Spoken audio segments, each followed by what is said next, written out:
I'm Duncan McLeod, and this is TCS, the Tech Central show. You know where to subscribe by now, but if you're new in these parts, youtube.com/TechCentral is the address. Hit that subscribe button, hit the bell icon, and you'll never miss another episode. You can also get our newsletter delivered to your inbox every morning, 5 a.m. at techcentral.co.za/newsletter. Now, Woolies shoppers may be interested in our next story, a company called Ever Electric, which describes itself as an EV as a service startup. How do you pronounce it? EVAS, Electric Vehicle as a Service. As a service. Yeah. You've just concluded an interesting agreement with Woolworths to supply a fleet of electric vans for food delivery and other purposes within the Woolworths stable. And to chat about all of this, I'm joined in the Tech Central studio by, let me try and get this right, India Magadagela. Well done. Thank you. The company's CEO and co-founder. India, welcome. Thanks for your time. Thank you so much. Thanks, Duncan, for having me here. Tell me a bit about Ever Electric and where the idea for the business came from. Yeah, so we started in South Africa in around 2018. That's when we went into full force into research into the industry, into electric vehicles. Who is we? So it's myself, Ndia Magadagela, co-founder. I've got two other partners, Wesley van der Walt and Paul Plummer. We all met during articles. We were at Deloitte together doing CA articles many, many years ago. And over the years, we always spoke about the fact that we will start a business together, and the electric mobility section of the market really just interested us, and we started in 2018. So you're a bunch of friends who decided to go into business together. Yeah, a bunch of friends. Initially colleagues, then became, good friends, and then now we're business partners. So how many of you are there in the founders of the business? Three of us. Three of you. And the other two are? What are their names? Wesley van der Walt and Paul Plummer. Okay. Yeah. Okay, fantastic. So going for about 2023, 5 years now. Yeah, almost 5 years, yeah. What is your background? You said you were doing your articles at Deloitte. What were you studying towards? What were you hoping to become before you decided to go into entrepreneurism? So I'm a chartered accountant by training. So I was at Deloitte, and then I went over to the Industrial Development Corporation. So I was a deal maker actually all my corporate life. And then I was at Momentum Metropolitan in their mergers and acquisitions unit as well, just before I left to start to join Ever Electric. So when it was incorporated, I decided to sort of move over and focus on entrepreneurship. Okay. So while you were at the IDC, you saw these startups being funded and you thought, well, that could be me. It could be me, but I mean, sometimes you look at it and you think I could also run away from this, but I think we chose to. It's a lot of hard work starting a company. Definitely, yeah. Okay, great. Okay, so you've done several proofs of concept since you launched the business. Take me through the sort of timeline and what you've been doing, and how maybe a brief summary of what led up to the deal with Woolworths. Yeah. So we do R&D. We go around the world. We try and look for products like electric vehicles that would be fit for purpose for delivery players specifically. And then in 2019, we then get in touch with the business called SAIC, which is where we got our electric panel van from. SAIC. This is a Chinese vehicle manufacturer. Chinese vehicle manufacturer, the fourth largest manufacturer of electric vehicles globally, second manufacturer of vehicles, biggest manufacturer of vehicles globally as well. So, in terms of internal combustion engines. So we obviously needed to find a product that will not fall apart. And so that's why we went with guys that are reputable. So, I mean, that was sort of the genesis of the business. There were kind of a few things that we needed to put down. Firstly, get a good product that we can put on South African roads. Secondly, as a startup, we needed to raise the funding to buy those vehicles, and then we needed to find clients. And so we came across Woolworths as a client through DSV and others that will also be coming out with public announcements probably in the next couple of weeks. So we'll just leave that. You'll be the first one to know when they do come out. But then our relationship with Woolworths started 2 years ago when we did bring in some of these electric panel vans. And we started to run a proof of concept in South Africa with Woolworths and other clients. Okay. And really just to validate the product on South African roads with all the challenges that we have, in South Africa. And I have to ask, and I'm sure you get this question in every interview, but I have to ask it anyway. Yeah. South Africa has stage 6 load shedding currently. Are you mad? Electric panel vans, electric delivery vehicles in a market where there's virtually no electricity. Aren't you asking on a hiding to nothing here?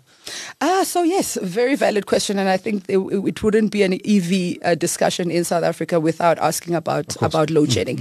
We've been running for the last 2 years. And I can tell you that we've had 100% operational uptime, even in the worst of load shedding. And there's a couple of things that make that possible. Okay. Firstly, we, as much as possible, we are connected to renewable energy. So we will connect to the solar rooftop that is, put down by our clients as a go-to, sort of position. We try as much as possible to keep it as green as possible.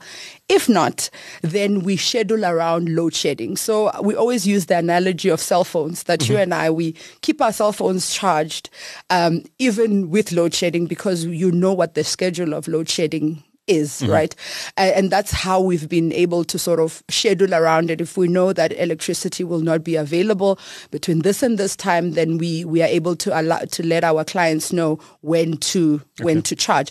But how do we let them know? We are also connected to our vehicles and chargers in real time through our Internet of Things layer. So, I think in 2023, you cannot really run a business manually anymore. Yeah. You do have to have some sort of, view of what the vehicles and what the chargers are doing. So we're able to optimize for their charging. So you've got some sort of IoT device that's installed in each of these vehicles that sends telemetry data back to your data center or your central point. And what does that data actually tell you? It's the charge level of the vehicle. What else? What other information? Yeah, so it will tell me the charge level of the vehicle. It will tell me how much carbon my client is saving, because that is important for the likes of Woolworths to also report on. But it will also tell me to tell my driver if they are now about to run out of charge, and then I will route them to the nearest charger, which is outside of my network. So there are other charge providers in the country, the likes of GridCars, etc.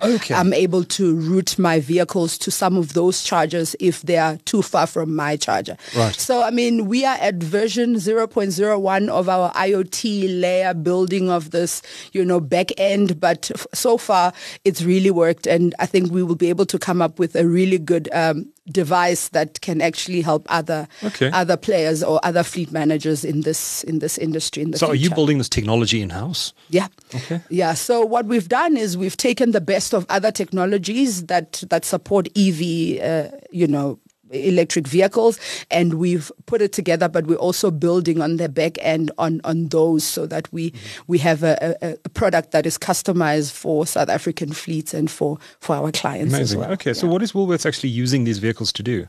So they have taken half of their food delivery fleet electric. So half of it? Half of it, yeah. So they are now sitting at 41 vehicles. Most of them are in Gauteng, and there's about 11 in Cape Town. And these are all SAIC SAIC Maxes, 1-ton panel vans with 5 cubes of volumetry space at the back. Yeah. Okay. Yeah. Okay. Yeah. Amazing. Okay. And is the intention for Woolworths to replace its ICE or internal combustion engine vehicles in their entirety at some point with EVs? Yes, that is their intention. They do intend to move also to Durban, etc. But I think it's important, maybe while we're talking about replacing an entire fleet, just also for other fleet managers that might be watching this recording. What's important for us is not that fleet managers replace their entire fleet. There have to be a couple of things that make sense before they decide to do that. So firstly, operationally, it shouldn't be that they have to change too much. So if they were able to do 300 kilometers on an ICE vehicle, they should be able to do the same on an electric vehicle. And can they? They can. 300 kilometers 300 of range. kilometers of range. And for urban logistics, they are able to do that. So does that typically last a whole day? It typically lasts a whole day. At times, we've seen clients not even charging overnight on some days and kind of skipping a day because, it depends on the routes that they are doing. So before we introduce this solution to any prospective client, we always sit down and say, which of your vehicles are doing the higher number of kilometers, which are within the 300 range, because there's a certain point where if you're doing enough kilometers, then you're at parity with your ICE vehicle or you're saving money. But if you're doing way less kilometers than that, then we suggest that you don't just go for electric just because you want to go green, but do it when it makes sense, financially as well. I was going to ask if Woolworths is doing this for financial reasons or whether it's because of its ESG requirements. Well, it's both. We've proved it in the last 2 years that they're able to save money, with going electric.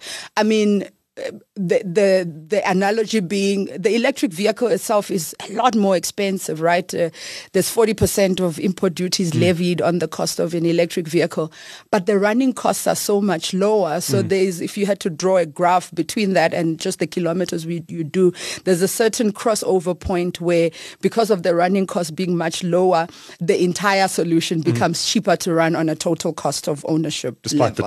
Despite the taxes. So that's exactly. So the reason why Woolworths didn't with a wand just kind of change the entire fleet to be electric is because they needed to make sure that operationally it doesn't fall over, but financially it makes sense. So they only went with the fleet or the vehicles in their fleet that do enough amount of kilometers, and then also technically it just made sense. Just as an aside, we've seen the motoring industry being heavily critical of the government over the import taxes on electric vehicles. Specifically, there's been a lot of criticism of the Minister of Trade, Industry and Competition for not moving faster to deal with this issue.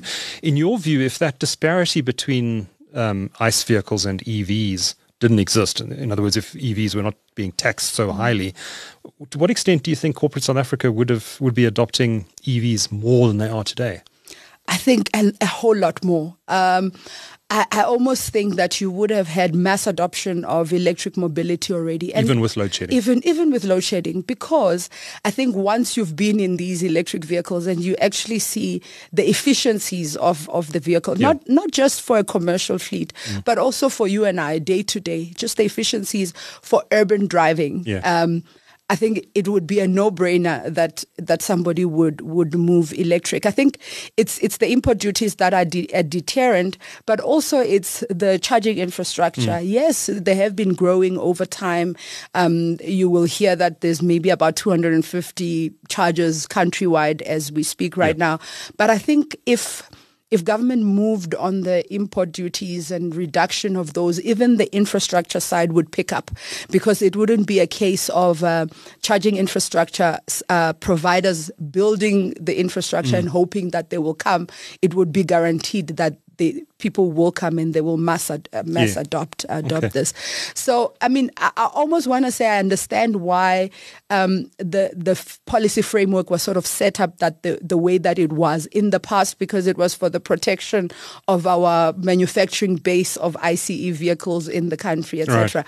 But I think we need to now move to a point where we realize that the markets that we do export to as South Africa, being Europe and the UK, etc., have said that they do not want internal combustion engines post 2030, a lot of those markets. So it's no longer a choice whether government wants to go electric. It's you're going to erode your export base just in this industry. We just need more speed. We need speed. We need decisions to be made quicker. My understanding is that when this was introduced about 20 years ago in the early 2000s, that it was done to tax golf carts. Yes.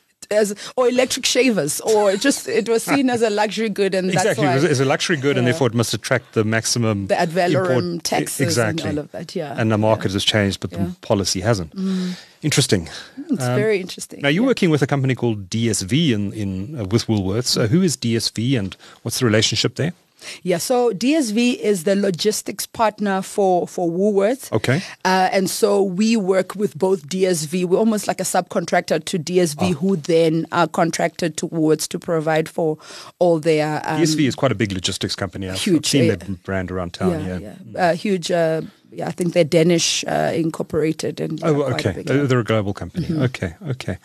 And just to understand the logistics, probably not a good word in this context, but to understand should I have a clearer picture? These 41 vehicles that are currently in the fleet, are they being charged at one location overnight? Are they all over the country?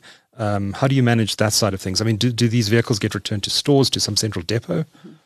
So as a start, just where we are in electric mobility in the country, our business model is to provide a full maintenance lease to our clients. So we provide the vehicle, the charging infrastructure, the Internet of Things layer, and the maintenance, all in to take the headache out of out of adopting electric mobility. Sure. So I've mentioned that some of them are in Cape Town, and some of these vehicles are actually in Johannesburg. Yes. So they are then charged. The Joburg ones will be charged in one location overnight or during the day, depending on how you do that. But that IoT layer also is able to sort of optimize the charging, right? And that was, like, let's say, step one for the business, just to get the electric mobility going. But what we are seeing now is that if the next part would be to increase our infrastructure around certain rings, let's say within Johannesburg, where if a Woolworths vehicle leaves, let's say, the airport area and goes out to Eastgate or Southgate or whatever, there's a charger there. Or can be left there for now. So they could charge there and then come back to base, or they could use any other charger with our expanding infrastructure around Gauteng and Cape Town. Then they would be able to use the other chargers. So that is how we are managing it for now. But I mean, I suppose for 41 vehicles, it's still quite easy. But I mean, we are thinking about as it grows, when you've got 1,000 vehicles, you need to sort of, decentralize where the grids, the charging grids are, just also to optimize for load shedding and things like that. Yeah. Okay.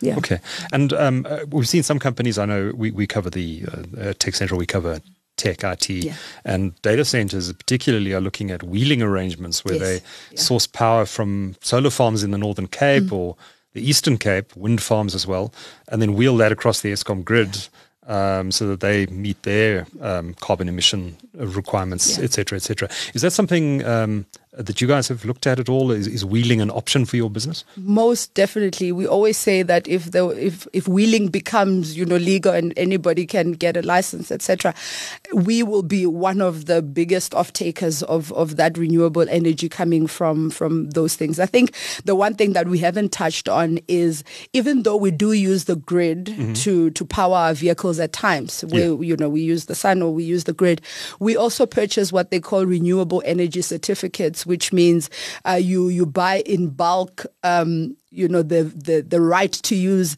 and offset carbon credits. There's a little bit of a difference between carbon credits and renewable energy certificates, where even though I'm charging off the grid, I've purchased a bulk number of renewable energy certificates, which means the actual electricity that I'm using in my vehicles is offset, and I can then say it's designated and it was used from a solar farm. We've chosen a solar farm out in the Northern Cape to ensure that our solution is green. So even though we're charging off the grid, the electricity that we are using is we offset with RECs. And does it make sense for you to have battery storage in your facilities as well? Because obviously at night, when I imagine a lot of these vehicles are parked, is at night when the sun isn't shining, so you're not getting that energy directly from the sun. Are you able to? Is it financially feasible to store that energy and then charge up the vehicles with the stored energy from battery?